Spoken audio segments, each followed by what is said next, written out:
Dalam video kali ini kita akan melihat satu buah objek baru yang ada hubungannya juga dengan matriks, OBE, dan sistem persamaan linier yang sudah kita pelajari sebelumnya, yaitu tentang determinan. Di sini kita akan melihat pengertiannya terlebih dahulu beserta sifat-sifat dasar yang dimiliki oleh determinan. Jadi untuk pendahuluan kita akan berkenalan dengan dua objek yang baru juga, yaitu tentang minor dan kofaktor dari suatu matriks. Lalu kita akan mendefinisikan determinan melalui dua objek tersebut, dan kita juga akan melihat pengaruhnya terhadap operasi baris elementer dan juga operasi kolom elementer yang akan didefinisikan juga nanti. Dan kita akan melihat sifat-sifat dasarnya dalam keterlibatannya dalam perkalian matriks. Jadi kita mulai dulu mengingat-ingat apa yang sudah kita ketahui sejauh ini. Jadi determinan untuk matriks ukuran 1, ya, berordo 1 atau 1 kali 1, dan determinan matriks berukuran 2 kali 2. Itu kita sudah ketahui bagaimana cara menghitungnya.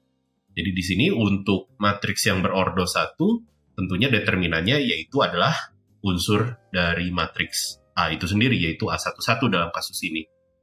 Lalu untuk 2 kali 2, kita juga sudah mempunyai rumusnya, atau bentuk umumnya adalah sebagai berikut ya. Jadi perkalian unsur-unsur yang di diagonalnya, ya, di bagian sini, A11 kali A22, dikurangi dengan perkalian yang bukan di unsur diagonalnya, yaitu A12 dan A21. Yang menjadi masalah, bagaimana untuk matriks bujur sangkar yang berukuran lainnya. Jadi di sini kita akan mulai dulu berkenalan dengan minor dan kofaktor. Jadi minor, di sini minor untuk unsur AMN dari matriks bujur sangkar A yang isinya AIJ. Ini kita notasikan dengan huruf kapital M dan ada indeks MN juga. Jadi tercatat di sini kita akan menyebutkannya baris berapa, kolom berapa dalam kasus ini. Jadi minor itu bergantung dari baris dan kolomnya. Nah, ini adalah determinan matriks. Berarti ukurannya harusnya jika kita punya A ukurannya N kali N, berarti di sini determinannya ukurannya N-1 kali N-1. Kenapa? Karena kita akan menghapus baris ke M, kolom ke N. Ya, ini dari sini. MN adalah kita ingin menghapus baris ke M dan kolom ke N pada matriks A, lalu kita hitung determinannya. Itu adalah minor. Lalu untuk kofaktor, itu adalah minor yang kita kalikan min 1 pangkat M plus N. Nah, jika Anda kesulitan untuk menghafalkan min 1 pangkat M plus N, Anda bisa mengingat-ingat bentuk catur sebagai berikut. Jadi biasanya kita, sebagai contoh, kita punya 3 kali 3, misalkan matriksnya. Nah, berarti selalu diawali dengan tanda positif. Jadi ini kan min 1 pangkat M plus N itu pilihannya antara 1 atau min 1, gitu ya, antara positif atau negatif. Nah, kita bisa mengingat-ingatnya dengan mengingat ujung kiri atasnya positif, lalu kita mencoba membuat pola bentuk catur ya, jadi ini berselang-seling seperti itu. Ini untuk kasus 3 kali 3 dan Anda tentunya bisa meneruskan untuk kasus misalkan 5 kali 5 dan seterusnya ya. Jadi jika Anda lebih nyaman untuk menghafal rumus ini, silakan. Jika tidak, Anda boleh menggunakan bentuk catur berikut ya. Jadi dimulai dari positif. Selalu dimulai dari positif dari pojok kiri atasnya. Maka dari itu, kita punya contoh sebagai berikut untuk matriks 2 kali 2 ya, ukuran 2 kali 2 ini. Kita akan punya minor 1, 1. Jadi kita buang baris pertama, kolom pertama. Yang tersisa adalah A22. Dan kita tahu menghitung determinan untuk matriks berordo 1 itu adalah unsurnya itu sendiri. Jadi kita punya determinannya adalah langsung A22. Untuk M12 artinya kita akan membuang matriks A pada baris pertama, kolom kedua. Jadi yang tersisa adalah A21 saja. Untuk M21 baris kedua, kolom pertama, tersisa A12. Dan untuk M22 artinya kita buang baris kedua, kolom kedua ya. Jadi yang tersisa adalah A11. Jadi ini cocok semua ya hasilnya ya.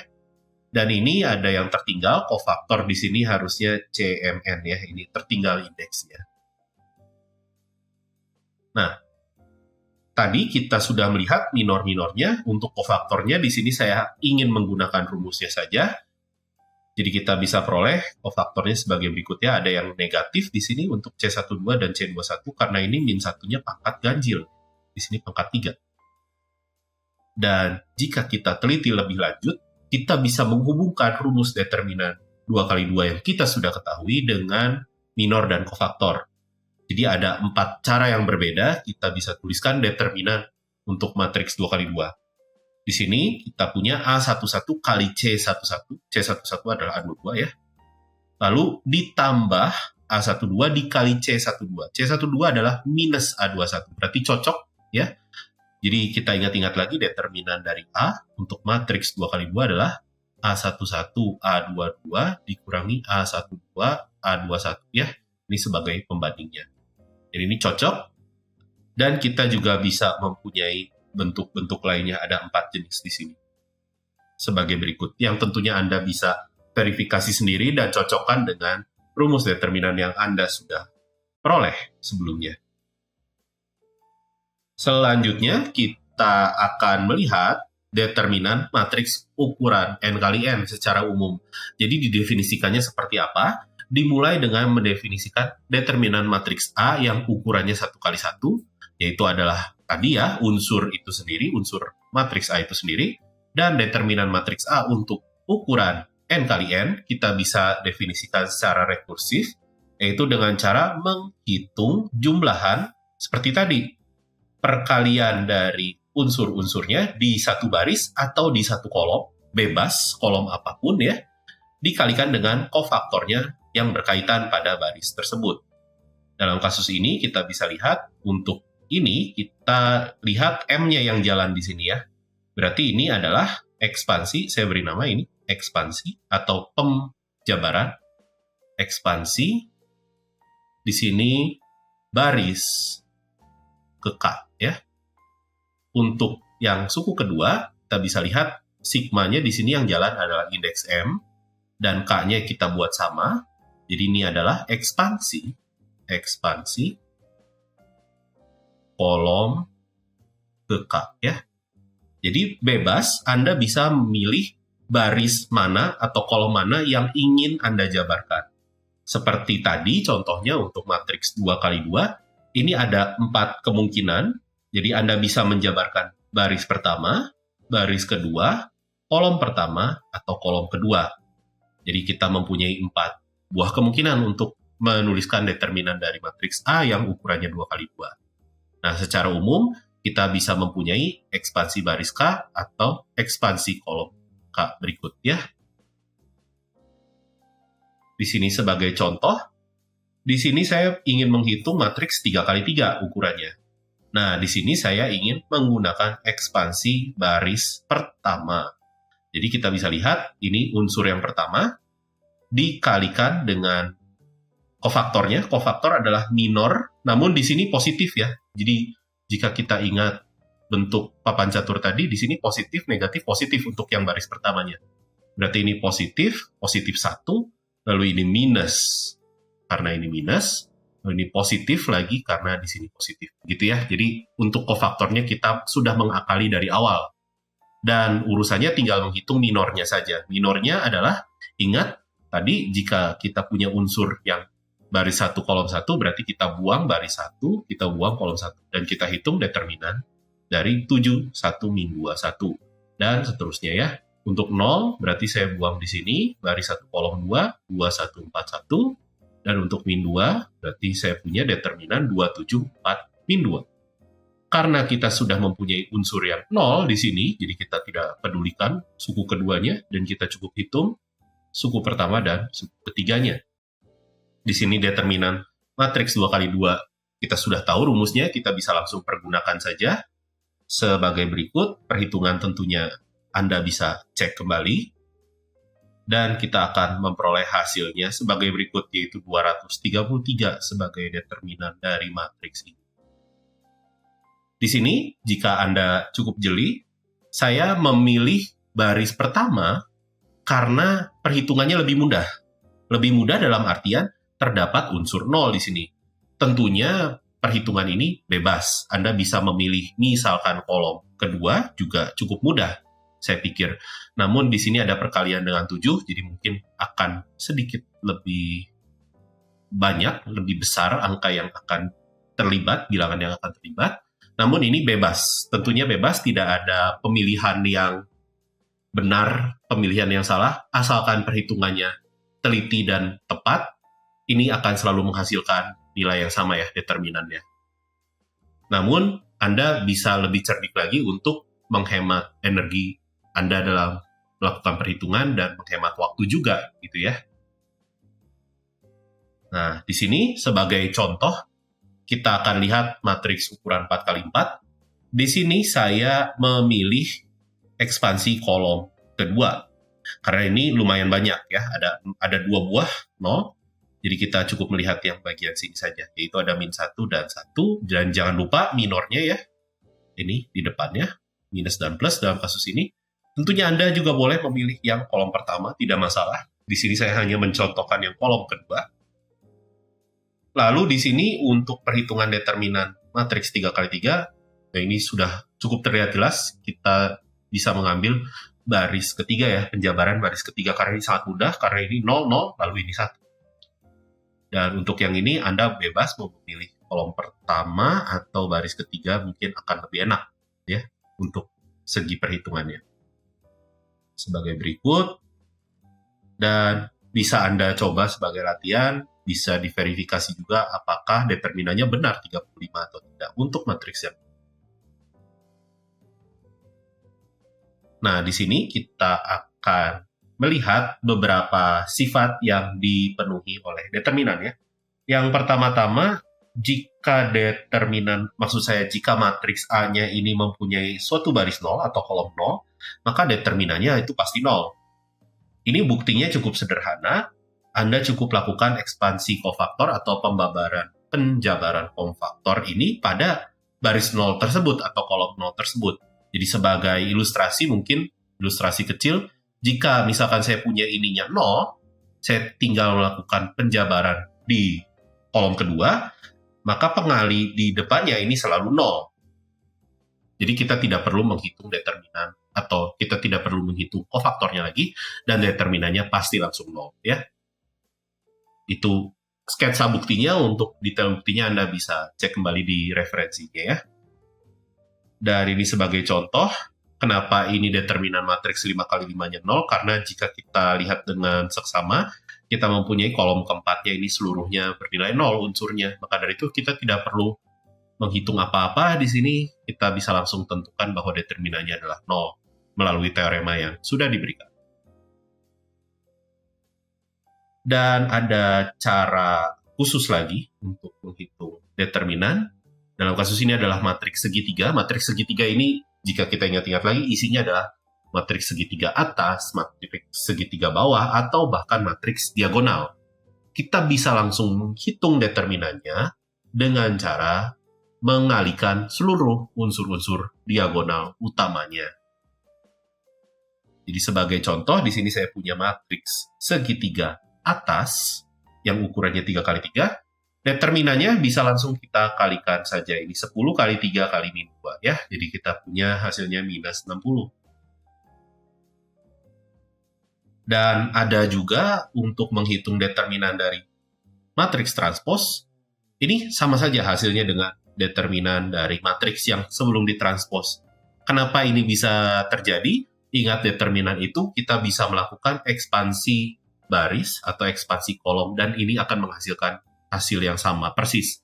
Jika Anda telah menghitung determinan A pada ekspansi baris ke, misalkan baris ke K, kita bisa menghitung determinan A transpos dengan ekspansi kolom ke K tersebut. Karena jika kita ingat, A dengan A transpos ini hanya ditukar ya baris dan kolomnya. Maka dari itu hasil determinannya juga pasti akan sama persis juga. Ini sebagai contoh, ini contoh yang tadi ya, yang di awal, kita sudah menghitung determinan yang bagian ini 233 hasilnya, dan ini adalah transpos dari determinan. Maksud saya transpose dari matriksnya ya. Maka dari itu determinannya juga pasti akan sama 233 gitu. Nah, jadi setelah kita sudah melihat definisi dari determinan, kita akan melihat apa pengaruh dari operasi baris elementer dan operasi kolom elementer terhadap determinan. Pertama-tama saya akan mengenalkan dulu operasi kolom elementer, karena kita sudah tahu ya tentang OBE atau operasi baris elementer, namun ini mungkin menjadi hal yang baru untuk kita yang kolom. Namun sebenarnya ini kita bisa analogkan dengan operasi baris elementer, namun yang kita operasikan adalah kolom dengan kolom yang lain. Namun tentunya kita juga sadar bahwa operasi kolom elementer ini tidak bisa dilakukan sembarangan kepada matriks yang merepresentasikan suatu sistem persamaan linear, karena nanti maknanya bisa berubah ya. Ini hanya khusus untuk penggunaan atau perhitungan determinan saja. Jadi di sini yang bisa kita lakukan untuk operasi kolom elementer mirip dengan operasi baris elementer, yaitu mengalihkan suatu kolom dengan bilangan yang tak nol, menukar tempat dua kolom, dan menambah suatu kolom dengan kelipatan kolom lainnya. Nah, lalu apa pengaruhnya terhadap determinan? Di sini kita akan lihat OBE dan OKE ya.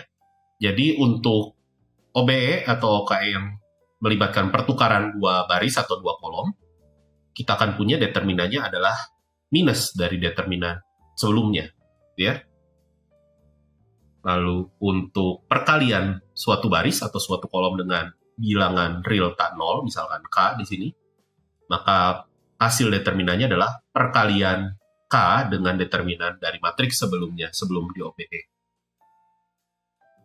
Dan apabila ini diulang, ya, jadi maksud saya ini kita kalikan semua baris dengan K, karena yang teorema yang kedua ini, yang di tengah ini kan hanya kita mengalihkan satu buah baris atau satu buah kolom.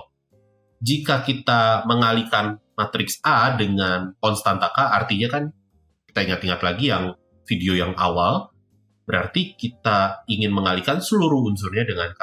Ini kan sama saja dengan mengalihkan semua barisnya dengan K. Jika di sini ukurannya N kali N, berarti kan kita punya N buah baris atau N buah kolom. Maka dari itu kita bisa melakukan teorema kedua berulang kali, sehingga kita punya hasilnya adalah K dipangkatkan N, ya, karena K kali K kali K kali K sebanyak N kali, lalu dikalikan dengan determinan A.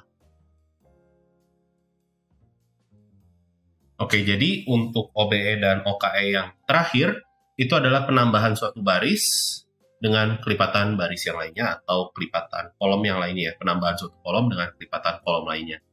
Dan ini determinannya tidak akan berubah ya. Jadi ini mempertahankan nilai determinan.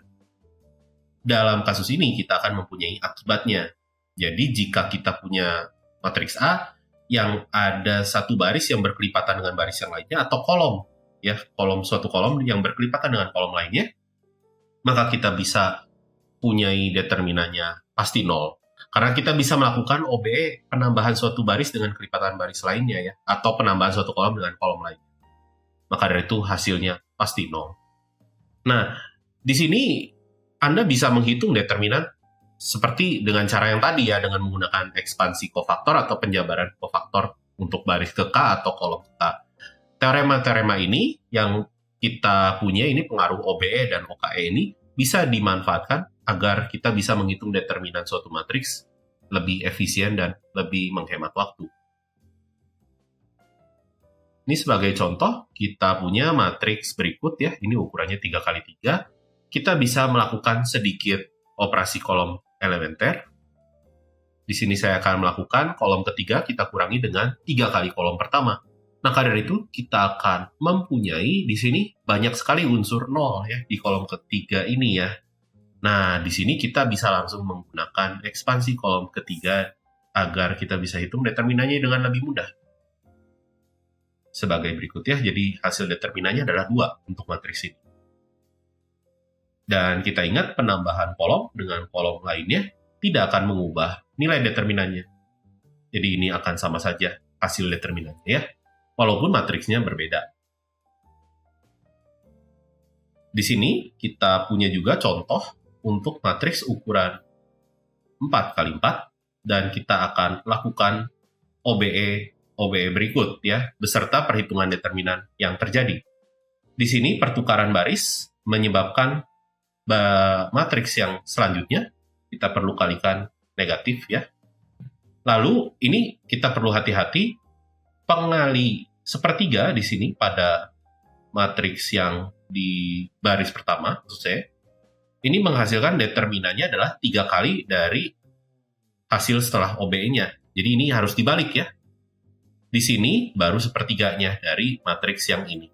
Berarti artinya saya punya matriks yang setelah kita sederhanakan OBE-nya, ini harus dibalik, yaitu seper dari sepertiga, yaitu 3 ya. Dan jangan lupakan tanda minus yang sudah dibawa dari awal. Kita akan lanjutkan OBE-nya. Saya akan punya sebagai berikut. Ini pengurangan baris dengan baris lainnya, ini tidak akan mengubah determinan. Sama, ini juga ya. Lalu pertukaran, jadi minus kali minus, jadi positif ya. Penambahan baris lagi. Oke. Dan terakhir penambahan baris lagi. Dan di sini saya berhenti menghitung OBE tersebut. Mengapa saya berhenti? Karena saya sudah berhasil membentuk matriks segitiga atas dalam kasus ini. Dan jika Anda ingat, perhitungan determinan dari matriks kita segitiga atas adalah cukup kalikan unsur-unsur diagonalnya saja. Dan jangan lupa hasil perhitungan OBE tadi membawa kita perlu mengalihkan 3 di akhirnya. Jadi determinan matriks ini adalah 585.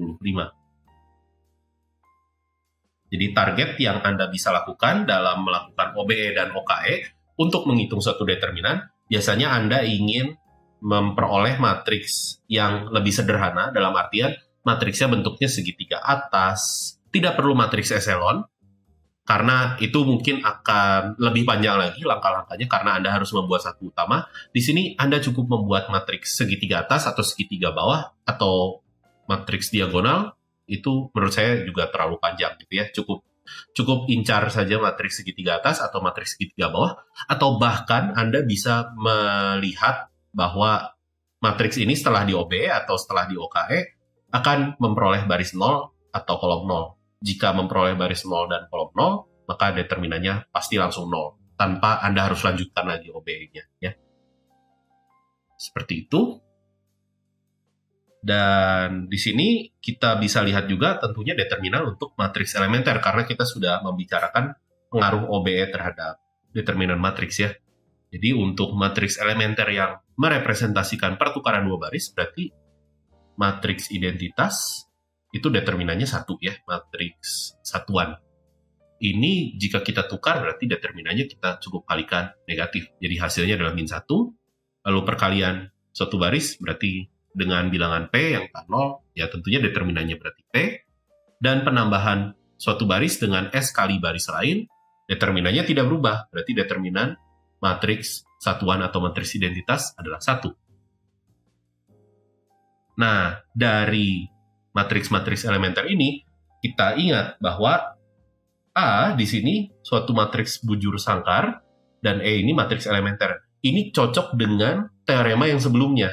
Maka dari itu kita bisa menuliskan determinan A yang dikenakan suatu OBE, berarti kan kita kalikan dengan E begitu ya. E-nya itu adalah matriks elementer. Ini sama saja dengan mengalihkan determinan E dengan determinan A. Ini jadi menariknya, ini bisa dipisah perhitungan determinannya. Karena determinan matriks elementer ini cocok dengan teorema-teorema atau sifat-sifat yang pengaruh OBE tadi begitu terhadap suatu matriks ya. Nah, tentunya kita bisa melakukan OBE panjang ya, serangkaian OBE yang panjang. Misalkan serangkaiannya ini E1, E2 sampai EK gitu. Tentunya kita bisa menerapkan teorema sebelumnya yang tadi ya. Jadi kita bisa mempunyai perkalian yang panjang. Istilahnya determinan ini bisa dihitung satu persatu. Lalu kita kalikan. Daripada kita mengalihkan matriks-matriksnya dulu, lalu kita hitung determinannya. Terkadang itu kan lebih rumit ya. Dan dari teorema ini sebenarnya Anda bisa membuktikan apa yang sudah sempat kita gunakan ya. Jadi matriks singular, ingat matriks singular, matriks yang tidak mempunyai inverse, dia determinannya 0. Dan Anda bisa membuktikan dengan ini ya, determinan dari matriks-matriks elementer. Dan jika dia tidak singular, maka determinannya tidak 0. Ini cukup sederhana pembuktiannya, tapi saya mungkin bisa ceritakan sketsanya sedikit. Jika kita punya matriks singular, maka dari itu kita akan melakukan OBE. Ingat, mencari inverse dengan melakukan OBE, pada akhirnya kita akan selalu memperoleh baris 0 jika matriksnya singular. Dan ingat, determinan dari matriks yang mempunyai baris 0 itu pasti 0. Maka dari itu cocok. Namun ini hanya satu arah saja, karena di sini kita mempunyai istilah jika dan hanya jika. Jadi tadi saya sempat cerita sedikit, jika matriksnya singular, maka determinannya 0. Namun, yang belum saya ceritakan adalah, jika determinannya 0, apakah dia matriks singular? Nah, ini silakan Anda bisa baca di referensi ya. Ini buktinya sudah tertulis dengan jelas. Dan pada akhirnya, kita bisa menyimpulkan lebih umum lagi. Jadi saya punya A dan B ini matriks bujur sangkar yang berukuran sama. Tidak perlu matriks elementer. Maka dari itu determinan dari A kali B ini sama saja dengan determinan A dikali determinan B. Ini akan membuat perhitungan determinan kita jauh lebih mudah daripada kita harus mengalihkan dua buah matriks terlebih dahulu. Sifat ini kita kenal sebagai sifat multiplikatif dari determinan. Akibat dari teorema tadi, tentunya jika A dan B, di sini B-nya saya ganti dengan A, kita akan punya matriks A kuadrat. Jadi kita akan punya determinan A dikali determinan A, yaitu determinan dari A kuadrat. Dan ini tentunya bisa diperumum, tidak perlu perkalian dua buah matriks saja, kita sebut perkalian K, matriks yang sama, gitu ya, determinan A pangkat K, ya. Ini sama saja dengan determinan A, Anda hitung dulu, lalu hasilnya dipangkatkan dengan K-nya bilangan asli. Dan dengan catatan A-nya tidak singular, maka determinan A inverse ini sama saja dengan 1 per determinan A. Ini buktinya cukup sederhana, karena kita punya sifat A dikali A inverse ini sama dengan matriks satuan. Dan Anda ingat, jika kita ambil determinan di kedua ruas, di sini saya ambil determinan di kedua ruas, maka determinan matriks satuan ini adalah 1. Dan ini kita bisa gunakan teorema yang sebelumnya. Determinan A dikali determinan dari A inverse. Dan ini tinggal pindah ruas ya. Jadi kita punya determinan A inverse adalah 1 per determinan A. Ini sebagai contoh kecil, kita punya matriks A dan B dengan determinan A-nya 4 dan determinan B-nya 2. Di sini saya ingin menghitung determinan dari A kuadrat dikali B inverse. Kita bisa manfaatkan teorema-teorema sebelumnya, jadi ini adalah determinan dari A kuadrat dikali determinan dari B inverse ya. Dan determinan B inverse adalah 1 per determinan B. Determinan dari A kuadrat adalah determinan A, lalu dikuadratkan, dan kita akan peroleh hasil ini. Dan kita cukup masukkan substitusi apa yang sudah kita ketahui, yaitu 4 dan 2. Dan kita akan peroleh determinan dari A kuadrat dikali B inverse adalah 8. Selanjutnya, kita akan melihat penerapan determinan dalam berbagai hal, yaitu dalam menghitung inverse atau menentukan inverse dan menentukan jawab SPL, dan kita akan lihat juga beberapa kegunaannya dalam ilmu ukur analitik.